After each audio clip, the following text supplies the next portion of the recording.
उसका भी वर्णन आएगा। लेकिन मैं आज इतना कहूं, कुछ ना मिले, आपके पास पुष्प न हो, बिली पत्र न हो, दूध न हो, कोई फल न हो, कुछ भी ना हो, लेकिन एक जल का लोटा चढ़ा दो, एक जल का लोटा चढ़ा दो, तो केवल जल चढ़ाएंगे न तो भी आपके मन को शांति मिल जाएगी। बस शंकर भगवान को सिर्फ जल चढ़ाओ तो भी शांति मिल जाती। शिव जी का हम अभिषेक करते हैं,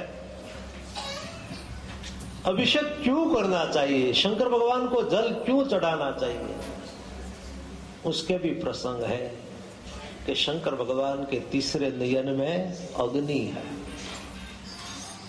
गले में विष है। भगवान भोले बाबा को ये अग्नि की और विष की गर्मी लगती है, तो उस गर्मी में से उसको शांति देने के लिए, सांत्वना देने के लिए, ठंडक देने के लिए हम उसको जल चढ़ाते हैं। प्रभु को जल चढ़ा के ऐसा बोलो कि आपको जैसे शांति मिल रही है वैसे हमें भी शांति देना। शंकर भगवान है ना, वो 9 ग्रह का देवता है। कोई ऐसा कहते हैं ना ज्योतिषकार कि आपको मंगल सताता है, आपको शनि की पनौती है, आपको राहु हैरान करता है, तो मैं ऐसा कहूं कि कोई ग्रह दोष की बाधा में मत पड़ना। आप सिर्फ इतना करो, शिव जी की पूजा करो और शिव नाम का उच्चारण करो। एक भगवान शिव जी की कृपा हो जाए तो सब ग्रह दोष में से हम मुक्त हो जाते हैं। केवल भगवान शिव। शंकर भगवान वो तो भोला लोगों का, भोला भक्तों का वो भगवान है, भोले लोग का नाथ है, इसलिए वो भोलानाथ है। और सब भगवान से वो भोला है ना महाराज? राम से, कृष्ण से, सभी से वो भोला है, इसलिए उसका नाम है भोलानाथ। शंकर भगवान के मंदिर में एक बार एक चोर आया। हंसी के लिए मैं आपको बोल रहा हूं, आजकल तो मंदिर में भी चोर चोरी करने के लिए जाता है ना सुदर्शन भैया, कि मंदिर में से पैसा मिल जाए, मगवारिया माता जी का कोई गहना मिल जाए, चोरी कर ले हम। इंडिया में तो बहुत बनता है, बहुत मंदिरों में चोरी होती है। तो एक चोर गया, शंकर भगवान के मंदिर में चोरी करने गया। चोर ने चारों ओर देखा तो मंदिर में कुछ नहीं था। और इंडिया में तो शिव जी का मंदिर होता है, वो तो अलग होता है, और भोले बाबा के मंदिर में तो कोई उसका श्रृंगार नहीं है, शिवलिंग होता है और ऊपर एक लोटी चढ़ाई होती है, बस कुछ नहीं। शिव मंदिर में पर्दा भी नहीं है भाई। राम जी मंदिर में पर्दा होता है, कृष्ण भगवान के मंदिर में पर्दा होता है, जगदम्बा माता जी के मंदिर में पर्दा होता है। शिव मंदिर में पर्दा क्यों नहीं? जो शिव मंदिर में पर्दा होता ही नहीं है, क्योंकि शंकर भगवान का सच्चा मंदिर है श्मशान। श्मशानेश्वा क्रीड़ा स्मर हर पिशाचा। और श्मशान में पर्दा नहीं होता। 24 घंटे में किसी भी को ले जाओ और जब भी उसको जलाना चाहो जला सकते हो। श्मशान तो 24 आवर्स खुला होता है, ऐसे शिव मंदिर खुला है 24 घंटा, वहां कोई पर्दा नहीं। शिव ऐसा कहते हैं कि जीव जब भी आना चाहे मेरे पास आ सकता है, यहाँ कोई मर्यादा नहीं है, यहाँ कोई बंधन नहीं है, यहाँ कोई फिक्स टाइम नहीं है। 24 आवर्स जब भी आना चाहो आ सकते हो। और भगवान कहते हैं कि हे जीव तू आजा और मुझ में सम्मिलित होके तू भी शिव बन जा। तो चोर गया, मंदिर में तो कुछ नहीं। चोर ने ऐसा माना कि मैं तो गलत जगह आ गया, यहाँ तो कुछ नहीं। मैं राम मंदिर में गया होता तो अच्छा होता, राधा कृष्ण मंदिर में गया होता तो अच्छा होता, वहां तो भगवान के गहने होते, पैसे होते, आदि होता, यहाँ तो कुछ नहीं है। चोर ने फिर चारों ओर देख के ऊपर देखा तो लोटी थी। ताम्र की लोटी होती है, पीतल की लोटी होती है, जिसमें से जलधार बहती रहती है ना, सतत अभिषेक शुरू होता रहता है, कांस्टेंट। चोर को ऐसा लगा कि ये बड़ी लोटी है, इसको उठा लो और इसको उठा के मैं बाजार में जाकर बेच डालूं तो कम से कम 100-200 रुपया तो मिल जाएंगे। आज का दिन तो फैल नहीं जाएगा। ऐसा सोच के चोर लोटी उठाने के लिए कोशिश करता है, लेकिन ऊपर है। लोटी को कैसे मैं पकड़ूं, कैसे उसको उठा लूं? चारों ओर देखा तो कोई टेबल नहीं था, कोई सीढ़ी नहीं थी। चोर को हुआ कि इसको कैसे पकड़ूं? तब चोर को ऐसा लगा कि शिवलिंग पर चढ़ जाओ, कि शिवलिंग पर मैं चढ़ जाओ और लोटी उतार लो। और चोर जैसे शिवलिंग पर चढ़ा तो शंकर भगवान प्रसन्न हो गए, सुदर्शन दिया। शिवलिंग पर ये ऊपर इसलिए चढ़ा है वो लोटी को उतारने के लिए।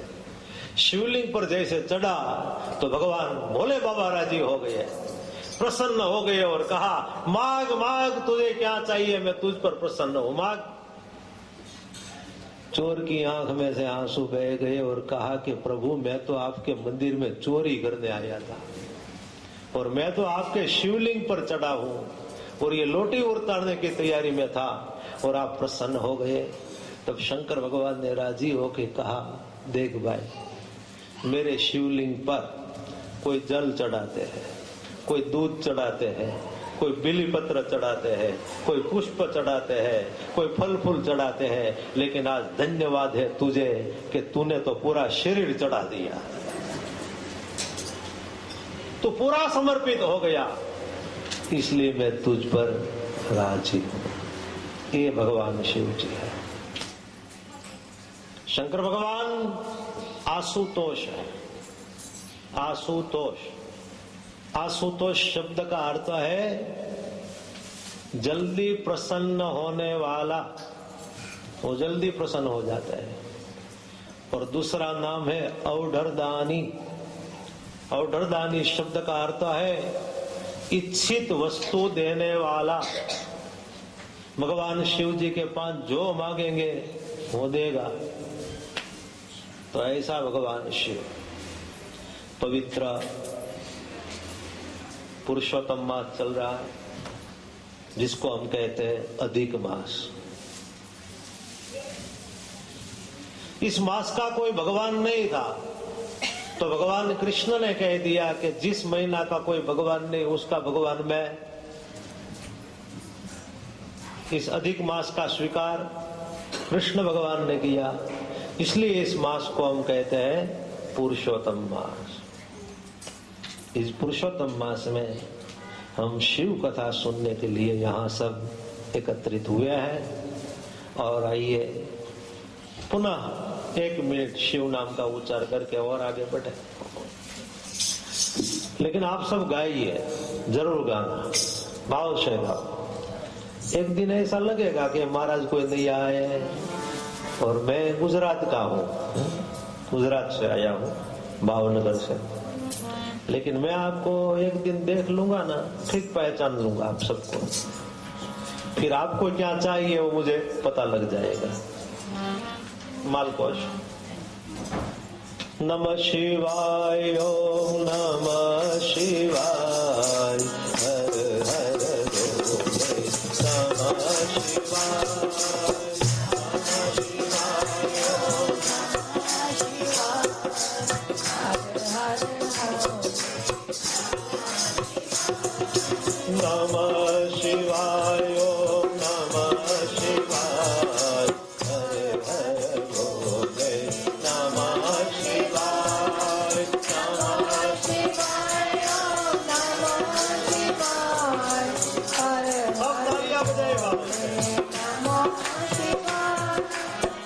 देखो भाई, ताली बजाने में किसी को पाप लगे ना, सुदर्शन भैया, ताली बजाने में किसी को पाप लगे तो पाप यहाँ छोड़ जाना और वो पाप में इंडिया मेरे गांव भावनगर ले जाऊंगा।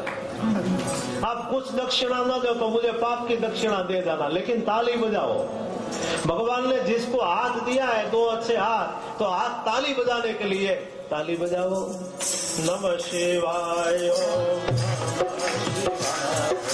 हरे हरे बोल, नमः शिवाय, नमः शिवाय, नमः शिवाय, हरे हरे बोल, नमः शिवाय, नमः शिवाय, नमः शिवाय, हरे हरे बोल, नमः शिवाय।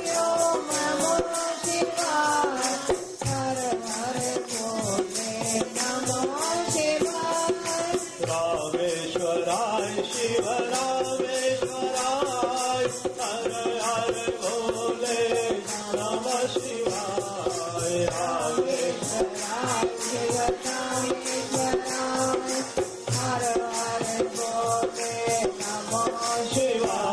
शिवाय, नमः शिवाय, हरे हरे बोले, नमः शिवाय।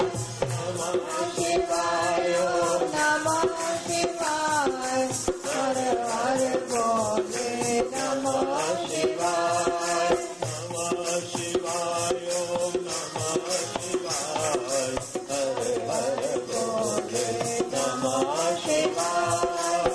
नमः शिवाय, नमः शिवाय, हरे हरे बोले, नमः शिवाय। नागेश्वराय शिव नागेश्वराय, हरे हरे बोले, नमः शिवाय। नागेश्वराय शिव नागेश्वराय, हरे हरे बोले, नमः शिवाय। नमः शिवाय, नमः शिवाय, हरे हरे बोले, नमः शिवाय। नमः शिवाय, नमः शिवाय, हरे हरे बोले, नमः शिवाय। नमः शिवाय, नमः शिवाय, हरे हरे बोले, नमः शिवाय। नमः शिवाय, नमः शिवाय, हरे हरे बोले, नमः शिवाय।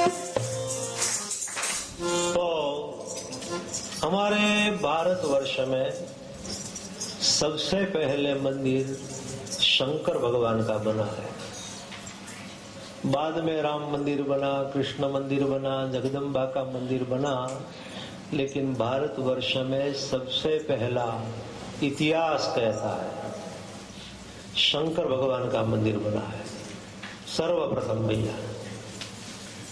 और वो पहला मंदिर भारतवर्ष में सबसे पहला शंकर भगवान का मंदिर कहाँ बना है पता है आपको? काशी में बना।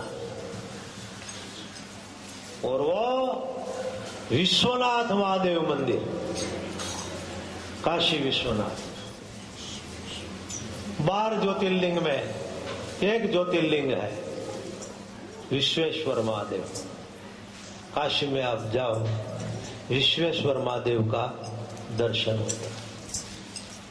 बाद में शंकर भगवान का दूसरा मंदिर रामचंद्र भगवान ने बनाया। कहाँ बनाया? रामेश्वर। राम जी जब लंका जाते हैं, सब बंदर और भालू यहां सेतु की रचना करते हैं, और भगवान को हुआ कि हम सेतु पर चल के लंका जाए, उनसे पहले मेरे इष्ट देव शंकर भगवान की मुझे पूजा करनी है। तो राम जी ने बालू की शिवलिंग बनाई अथवा मिट्टी का शिवलिंग बनाया। जो मिट्टी का शिवलिंग होता है उसको कहते हैं पार्थिव लिंग।